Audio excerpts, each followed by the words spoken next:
আমার মধ্যে ওই সাবানাটাও ছিল। আমার মধ্যে কিন্তু সাবানা হওয়ার একটা টেন্ডেন্সি আছে, যেটা আমাদের বাঙালি মেয়েদের মধ্যে খুব আছে। কিন্তু আলটিমেটলি গিয়ে আমি আসলে, আমাকে হয় না যে আমার সৃষ্টিকর্তা আমার জন্য নির্ধারণ করে রেখেছে ডিফারেন্ট কিছু, সো সেই জন্যই হয়তো আজকে আমি বাঁধন এরকম হয়েছে। আপনি সবসময় ক্লাস ক্যাপ্টেন হতেন, হ্যাঁ। সেই সময়ের কোনো মজার স্মৃতি যেটা আজকে স্টার নাইটে শেয়ার করা যায়? আমি তখন ক্লাস 3-4-এ পড়ি না 5-এ পড়ি এরকম। তো আমি ক্লাস ক্যাপ্টেন ছিলাম। তো আমার ক্লাসের এক মেয়েকে একটা ছেলে ওয়াটার গান আছে না, ওয়াটার গান দিয়ে এসে ওকে পানি ছিটায় দিছে। আচ্ছা। তো আমি আমার দায়িত্ব হচ্ছে, আমি সবসময় যে কোনো মানুষের কোনো বিপদ হলে আমি একদম ছোটবেলা থেকে এটা ছিলাম। হ্যাঁ, ছোট ছোট জিনিসে ছিলাম, বাট উইথ টাইম এটা বেড়েছে। কিন্তু দেখা গেল যে ওকে মেরেছে, আমি যে ওকে প্রোটেক্ট করার জন্য যে ওই ছেলের সাথে প্রথমে তর্ক হলো, তারপর ওই ছেলে একটা পর্যায়ে আমাকে বলল যে এইটা ওর ইচ্ছা, ও করবেই। হ্যাঁ, তো আমি আর কি যে ওকে মেরে দিলাম। তো মেরে দেওয়ার পর আমার বাবা মাকে স্কুল থেকে ডাকা হলো।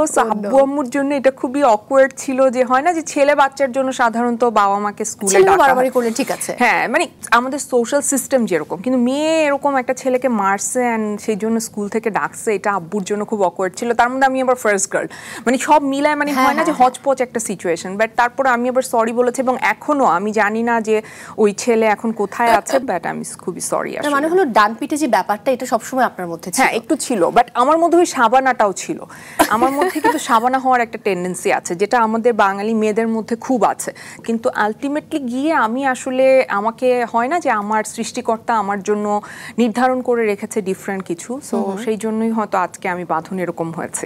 ছোটবেলায় খেলাধুলা করতেন এবং খেলাধুলায় খুব ভালো ছিলেন, সেই সময় কি কি খেলতেন? আমি দাঁড়িয়াবান্ধা, গুল্লাছুট, তারপরে এই ধরনের খেলাগুলো খুব খেলতাম, এবং আমি খুব ভালো ছিলাম এই খেলাতে। মানে আমার সাথে দাঁড়িয়াবান্ধাতে কেউ পারতো না। তখন একটা টমবয় ব্যাপার ছিল মনে হয়? একটু ছিল, হ্যাঁ। আপনি কথা বলছেন, আমিও আপনার সাথে কথা বলছি, আর আমার বারবার চোখের সামনে ভাসছে সেই রেহানা মারিয়াম নূরের রেহানা, খুফিয়ার অক্টোপাস, আবার সেই গুটির সুলতানা, আবার রবীন্দ্রনাথ কখন এখানে খেতে আসেনির মুস্কান জাবেরির কথা। মানে এত শক্তিশালী অভিনয়, এরকম অনেক নান্দনিক চরিত্র আপনি করেছেন।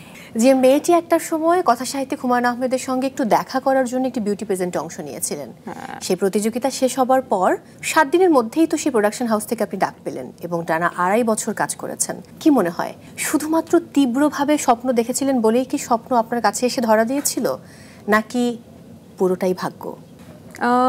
সততা এবং পরিশ্রম আমার কাছে মনে হয় যে এটা খুব ইম্পর্ট্যান্ট। আর আমার নিয়ত, আমি সবসময় বিশ্বাস করি যে মানুষের যা কিছু অর্জন হবে, যা কিছু সে পাবে, তার সবটাই আসলে নিয়তের উপর নির্ভরশীল। এবং আমি মনে করি যে আমার নিয়ত সবসময় খুব পরিষ্কার ছিল, সৎ ছিল, যার জন্য সাথে পরিশ্রমটা ছিল, সো হয়েছে। আর ভাগ্যটা তো অবশ্যই কিছুটা ছিলই, ডেফিনেটলি।